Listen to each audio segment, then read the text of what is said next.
Hi, I'm Jay, and I've got an agenda.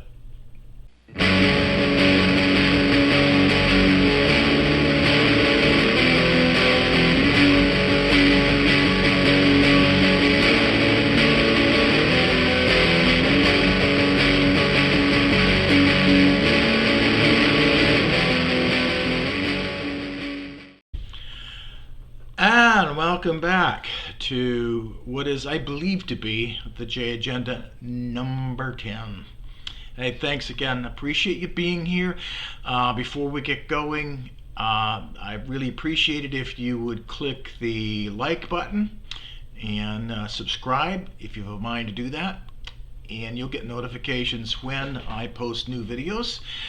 And if you are so inclined, I would be ever so grateful to you if you found the material useful enough to share with others, and that way the channel will grow a little bit, and I appreciate that. Not looking to monetize, not looking to get rich, just got a few things to say, and hope I can do that in a way that won't bore you to death. So I appreciate you coming along. All right, we're going to get right into it today. I wanted to start at the top of my agenda today with a brief presentation on what imperialism is. And if you haven't really thought about imperialism that much, maybe you don't think about it at all, it's important to understand that the United States is an imperial capitalist country, and that whether it's talked about in the media or not, the American ruling class, the American oligarch dictators, engage in imperialism. They've been engaging in imperialism since probably the beginning of the 20th century, probably even a little before that, the late 19th century. So I wanted to talk a little bit about what imperialism really is. First of all, imperialism is a progression of capitalism. It's unique to capitalism. Now, have there been other empires throughout history? Well, of course. But imperialism is a progression of capitalism in our day and age that has three specific stages of economic development. Now, what are those three stages? Well, the first one is what is known as monopoly capitalism. And this refers to the concentration of capital. And when I say that, I mean the means of production,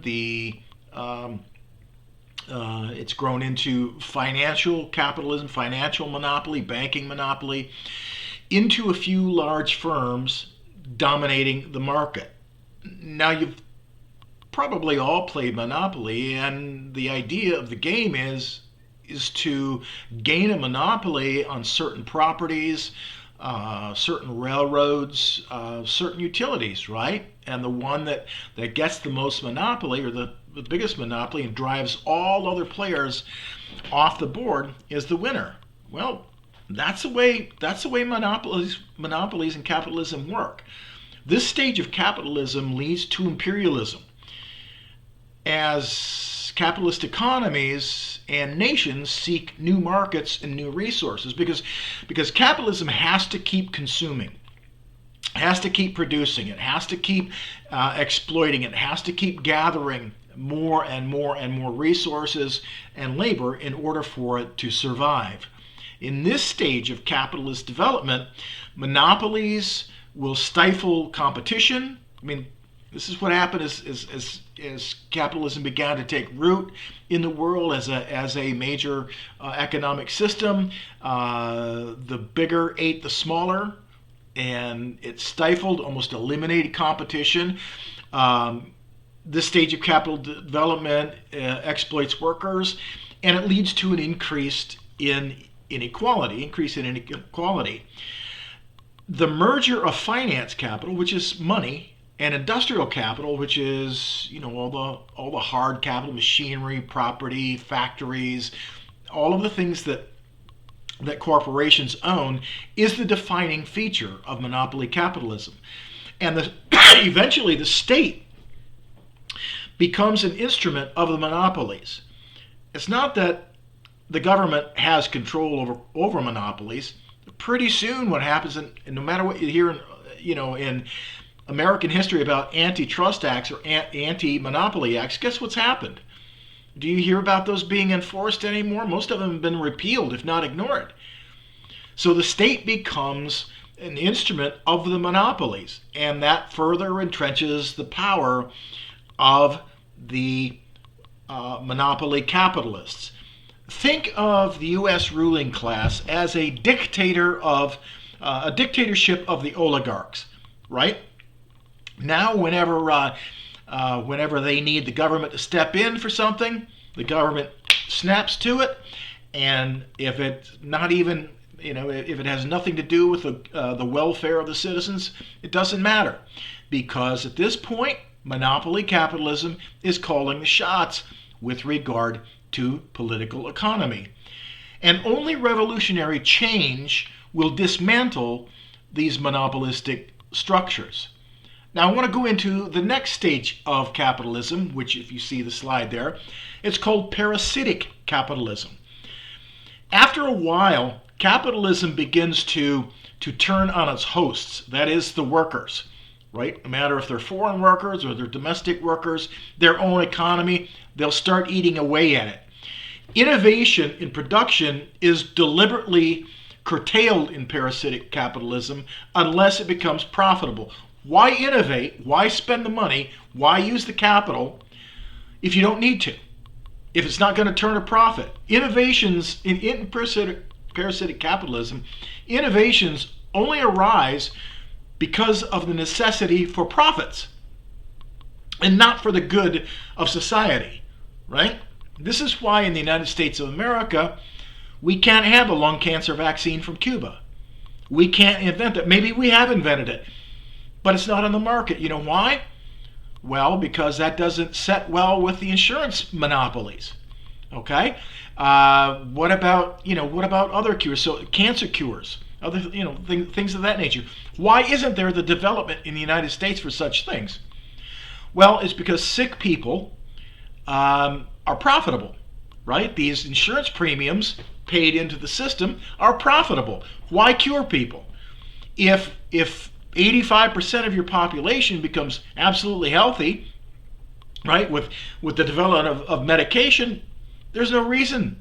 There's no reason for these insurance outlays, right? The whole industry, pharmaceutical industry, the medical industry, begins to break. The profitability begins to break down. Well, in parasitic capitalism, you can't have that. Industrial growth stagnates and declines because through the exportation of capital and the offshoring of production. A sure sign, a sure symptom, right, of parasitic capitalism is when they close domestic industries and they move them overseas. Why? Because labor is cheaper. So now they can make the same products over there, ship them back to the home country, and make a huge profit because the labor costs over there are much cheaper than they are here. And so what happens to the domestic labor force? Well, we find ourselves without jobs, or we find ourselves having to settle for jobs that pay far less. Capitalists extract the surplus value labor from the exploitation of underdeveloped countries. This is why they go overseas to another economy. They exploit those workers, right? They pay them maybe a little bit better than what they would normally be paid, but far less than what an American worker can be paid. They exploit that labor, right? Still under the capital system. Those workers don't see the fruits of their labors. And all of the goods that they make, or most of the goods that they make, get shipped back here, sold at a profit, and the money goes to who? It goes to the parasitic capitalists. Capitalist parasites leverage profits through loans, which extort enormous sums of money from debtor countries. You've heard of the IMF. That's a capitalist affair. What they'll do is they'll find sympathetic governments, and they'll say, look, we'll give you a loan for development, but we're going to charge you so much interest. And the development isn't for the development of those countries. It's to open the door for parasitic development or offshoring development. In other words, we're going to give you a loan. You go ahead and build the infrastructure. We'll bring in the factories. You supply the workers. We're going to get the profits. And oh, by the way, you're stuck with the bill to pay that back. Corporations aren't going to build those infrastructures. And this is why, and this is a little bit of an aside here, why so many nations are now looking to China. Because China's not asking for those tributes. China's not looking to be a parasite. China will come alongside and say, yes, you pay as you go. We'll build your infrastructure for you. We're not going to charge you. This is not a loan, right? We're going to help you develop. There's one caveat, though. China will say, we don't want a loan from you, but, we would like to trade in your country. Well, that seems fair, doesn't it? You see, these loans keep debtor nations perpetually underdeveloped because they're paying so much back into these loans that they can't develop their own economies and their own infrastructures. And it becomes a circle, right? A handful of capitalist countries parasitize, if I can use that word, the bodies of oppressed peoples. Parasitic capitalist countries use ever-increasing amounts of the national income to support their militaries. Why do you think the United States has such a big budget, military budget? Well, there's a couple of reasons for it. They need to keep that military-industrial congressional complex growing. They need to keep feeding that machine, right? There's too much passive income involved there, too many shareholders. That's got to be paid out. But also, the United States uses its military to preserve, to protect, and to capture resources and labor outside of the United States. We're going to, you've heard politicians say, we're going after the oil in Syria. We're going to go after the oil in Iraq. Why? This is what parasitic capitalism does. It begins to feed off of their hosts, of other hosts. All right, let's move on. Now I want to talk about moribund capitalism. Now, the term moribund means being in a state of dying or approaching death, or being in a state of obsolescence. Now, moribund capitalism refers to a stage where capitalist economies stagnate and they begin to show very little growth. And we're seeing that now. The U.S. capitalistic system has moved. It's still parasitic, but it's beginning to become moribund. We're seeing the American economy stagnate. It's been stagnating for 15, 20 years now. It's showing very small growth, 2%, 3%, while other countries, 4% and beyond. China's up sometimes 5, 6%. Why? It's not parasitic.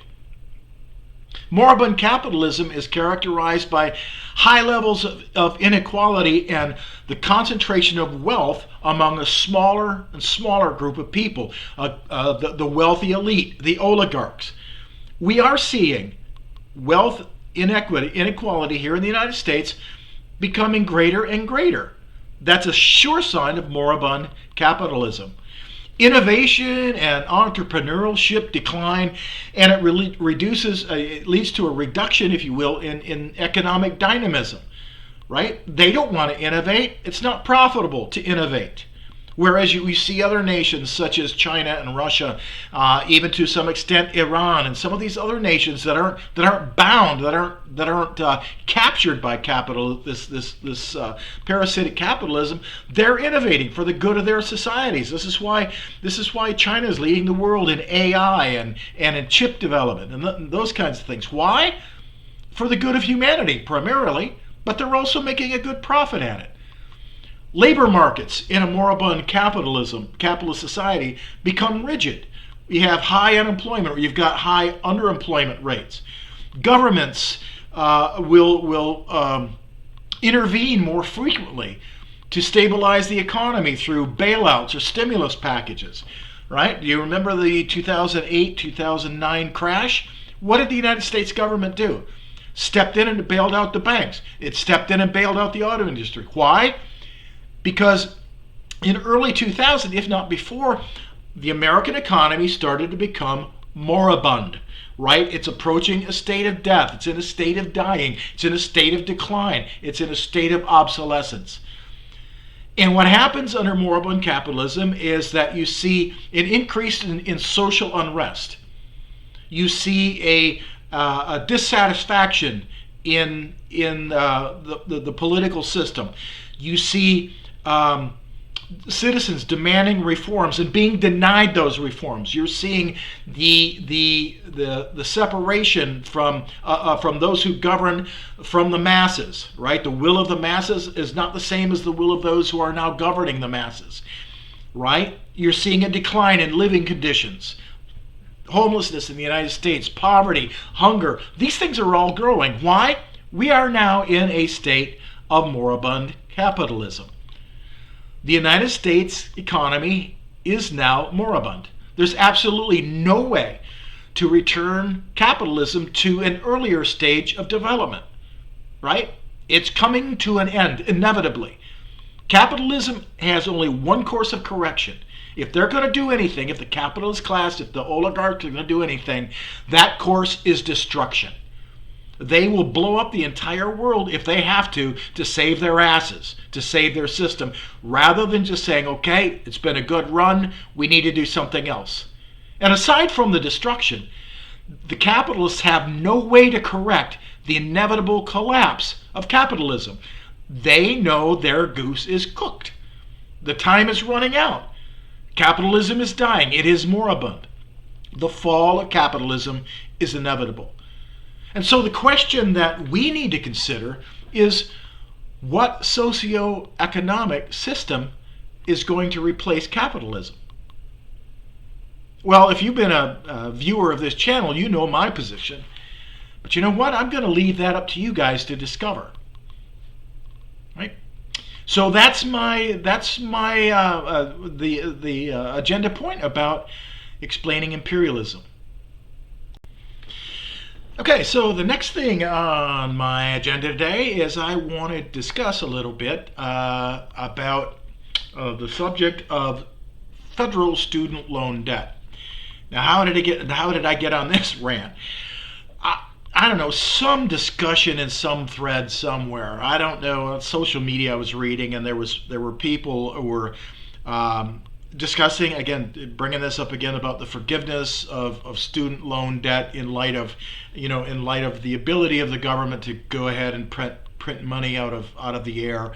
And people were like, just pay your debts, and you gotta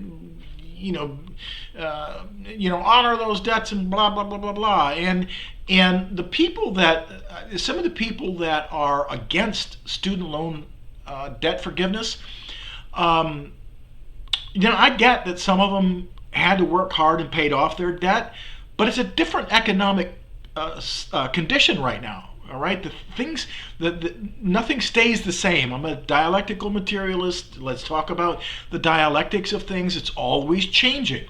So maybe they paid off their debts by 2008, their student loan debt. Well, it's harder for a lot of people to do that now because the economic conditions are different. So I want to talk a little bit about this, and specifically about the contradictions of student loan debt, and in my opinion, why it should just be completely wiped away. Now, according to Federal Reserve data, student loan debt has become a $1.7 trillion problem with enormous economic costs. And the student loan issue is not just a matter of saying, well, just pay off your debts. It's a lot more complex than that. Now, some of the contradictions within the economic problem of student debt are these. First of all, in this economy, you've got people who are underemployed, right? Not only are they not working in their field, they're working at a job that doesn't pay them enough to survive and pay off a student loan debt. Many of these graduates now are struggling financially. They're underemployed. And even if they are working in the field in which they're trained, many of them are underpaid. Right? They're underpaid for what they do. Another contradictions have to do with the labor market. You've got a very difficult job market out there, right? It still is an employer's market. They can pick and choose. They can set that. They don't have to lay out any more money to get really good workers. They don't have to. They create the competition among workers. And so it is really, really tough out there. There's also what's called the bifurcation in the labor market. And what does that mean? Well, you have in the labor market those who went to college and they're more on the professional side of things, and you have those who are engaged in jobs that involve the trades, such as building trades and construction and heavy equipment operation, things like that. So you've got a bifurcation in the economy, where at the present time you've got a higher demand for tradesmen than you do for professionals. Now, is that the professionals' fault? Not at all. Should they have gone into the trades? That may have been an option, but what if they don't have the skills for it? What if they don't have the aptitude for that? Okay, so they chose to be trained, or they chose to be educated in a field in which they felt that they had the aptitude and that they would be competent in and compensated for. As I mentioned before, another contradiction is unfavorable economic conditions for them. Right? Wages are being suppressed, and I'll come to more of that later. We're facing inflation right now. I don't give a shit what Trump says. Inflation is still here. It's still, if he wants to slap on more tariffs, we'll see more inflations. There's also things like skills mismatch among them. There's competition for limited positions in the job market, right? And even in this, when you have, let's say you have a domestically educated person applying for this job A, and the employer is also accepting an application from someone from another country coming into the United States who are as qualified as the domestically trained one, and yet will take less money for doing the same job because they don't have the debt load that a domestically educated or trained worker has. They can live in America on less, live better on less, because they come from a nation where they don't have to pay for their training. Which one do you think the employer is going to hire? Exactly. They're going to hire the one at a lower cost. So you have that economic factor. And I've already talked about the suppression of wages. Wages are being deliberately kept as low as they possibly can to keep profit margins wide in a capitalist society. And so you've got highly trained students, highly trained graduates unable to get a job, or if they're getting a job, they can't make enough to live according to what would be appropriate for their skill level and their professionalism in the country, and pay off a massive student loan debt for the long term. What happens? Well, they can't afford a new house, right? They can't afford a down payment on a house because of what? Paying back the loans. They can't afford brand new cars. Some of them can't afford to have children and start families, even though they're working in their trained field. Why? Because they first of all, they're not making enough to live for a high standard of living or good standard of living, and to raise a family. Right? It has to do with the economic conditions in the country.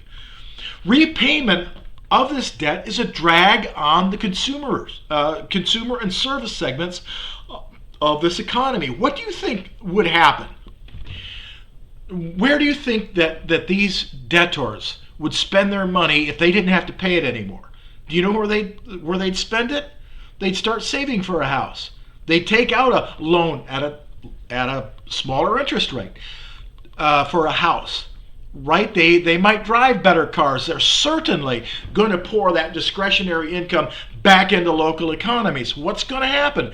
That helps everybody, except of course the financiers who are extorting this money from them. right? So those who would have their debt forgiven are going to put that money back into the economy. If the government can create money ex nihilo, that means out of nothing, to fund things such as genocide in Palestine or military equipment for proxy wars, neither of which yields a socially beneficial return for us, for the people. We don't get anything out of it. Then it is not a problem for the government to wipe away student loan debt. Now, there's going to be some that get butthurt, say, well, I paid my debt back. Well, hey, good for you. Good for you. But I'm willing to bet that after you paid your debt, you're now enjoying a higher standard of living as well. I got to ask you, maybe what were the economic conditions under which you paid it back? Maybe you were fortunate in some way. Maybe the economy was a little bit better in your day than it is now, right? This economic problem does not occur in planned economies where the state fully directs and funds education intended to meet the needs of the economy and the society. Think of it. We wouldn't have this problem if we had a managed economy where we would say, all right, in 2028, we're going to need 20,000 civil engineers. And so we're going to allocate enough resources and education for eligible candidates to be educated for that 20,000 to meet that need in 2028 or whatever the date might be. Do you see how efficient that would be? And that's all we do. That's all we do. We don't educate 30,000. Why have an excess of them? Right? And the same in every field in a managed economy. We're going to need 45,000 doctors in 2030 to replace the attrition. Okay, let's start training them right now. So we're gonna find the best candidates we can for med school, and we're gonna put them in a school cost-free. When they graduate, they're going to contribute to the economy. A planned economy is far, far more efficient than the chaos and the anarchy of a capitalist society.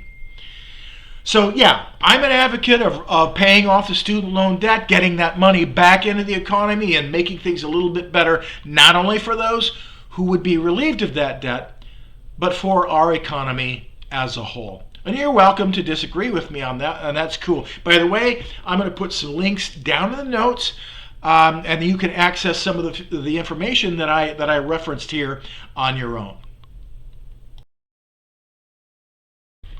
All right, and so this brings us to the last thing on my agenda, and it's just something for my fellow American workers to consider. At every pay cycle, a portion of the money that you earn is confiscated by the oligarchic dictatorship, and it is, through a circuitous route, converted into munitions that are sent to Palestine for the express purpose of killing and maiming Palestinian women and children, to say nothing of the others who are attempting to relieve the suffering of the genocide being carried out by the Zionist creatures, acting as they do under the Star of David in the shadow of the Star-Spangled Banner. You grind at work all week long. You earn your pay, which, by the way, is only a small part of the real value of your work because your employer is stealing the rest from you. And you see some of the fruits of your labor turned into high explosives and anti-human shrapnel munitions to be deployed for the purposes of genocide. How are you still okay with this? How are we still okay with this? Where is our concern for our fellow humans in Palestine? I don't really think Americans are going to organize and conquer this ruling class and become ourselves the ruling class until Americans are killed and wounded. And who's to say that that won't happen?